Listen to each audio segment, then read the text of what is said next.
Khusro kemudian menyatakan, menurutku engkau hanya akan mengalami kesedihan dan kesulitan. Mengapa engkau mesti menjalani kehidupanmu seperti ini? Padahal kekasihmu sama sekali tidak mengakui keberadaanmu. Di saat engkau bisa memperoleh cinta dari wanita-wanita cantik lainnya yang engkau inginkan.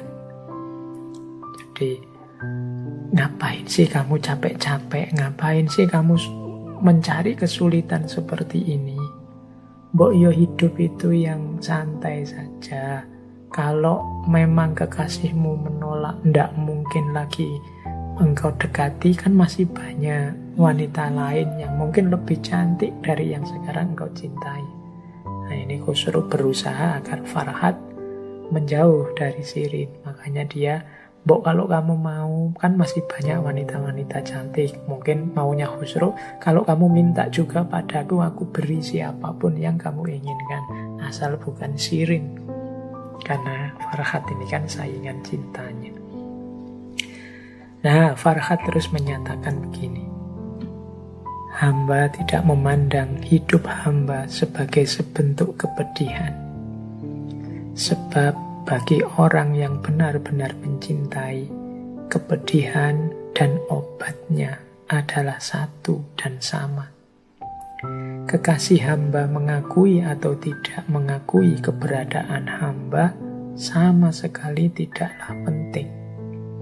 Hamba mencintainya demi dirinya dan bukan demi diri hamba. Cukuplah bagi hamba untuk mencintainya. Sejauh menyangkut berbagai keinginan hamba, bagaimana hamba bisa punya keinginan manakala hamba nyaris sama sekali tidak sadar akan diri sendiri. Jadi ini lebih tegas lagi menunjukkan bagaimana seseorang yang cintanya sama sekali tidak egois dan tanpa syarat. Katanya Farhat malah, katanya siapa hidupku ini sedih.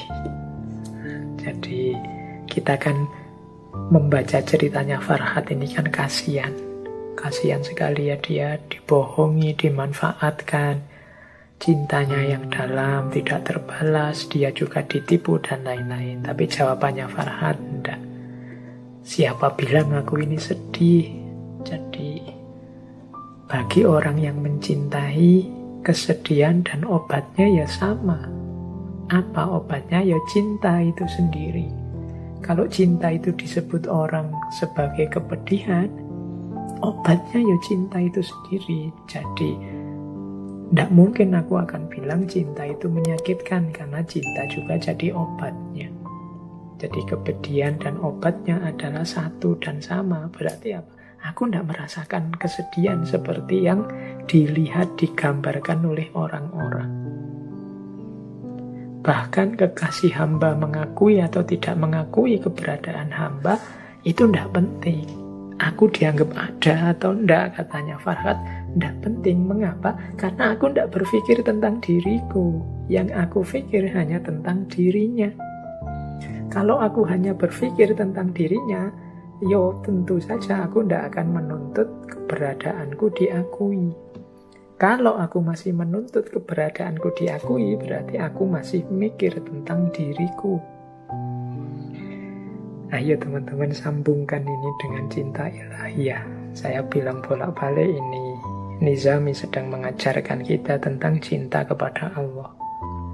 Jadi kita tidak menuntut apapun pada yang kita cintai, karena pikiran kita hanya sibuk tentang yang dicintai. Kalau kita bilang engkau adalah segalanya bagiku, tapi masih memperhatikan apa yang kau berikan padaku, engkau mengakui atau tidak keberadaanku, berarti kalimat engkau adalah segalanya bagiku tadi adalah bohong. Kalau orang bilang yang ada di pikiranku hanya engkau, berarti tentang aku tidak berpikir sama sekali. Sudah sama sekali tidak ada ego di situ. Inilah yang dialami dalam puncak pengalamannya para sufi. Jadi cinta itu hanya berbunyi tentang dirinya, tidak tentang aku.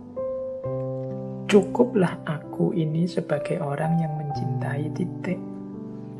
Makanya itu kalimat terakhirnya Farhat, sejauh menyangkut berbagai keinginan hamba, bagaimana hamba bisa punya keinginan manakala hamba nyaris sama sekali tidak sadar akan diri sendiri. Jadi kok orang masih banyak pamrihnya, berarti masih belum cinta.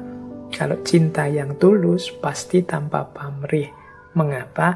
Karena cinta yang tulus itu hanya tentang dirinya, bukan tentang aku. Kalau masih ada aku di situ, kalau pakai logika ini berarti belum tulus. Masih mikir tentang aku.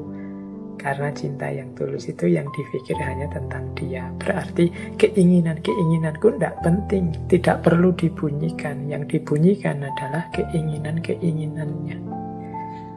Kalau sulit dipahami, teman-teman bolehlah dianalogikan ini. Kalau tentang cinta ilahiyah agak berat, coba sambungkan dengan cintanya ibumu padamu. Ibumu itu kan jarang sekali membunyikan keinginannya. Yang dia bunyikan selalu keinginanmu. Jadi apa yang engkau butuhkan, apa yang engkau perlukan, itu yang biasanya diributkan oleh ibu. Tapi kebutuhannya sendiri, keinginannya sendiri jarang dibunyikan. Cinta yang tidak egois, tidak meminta apa-apa.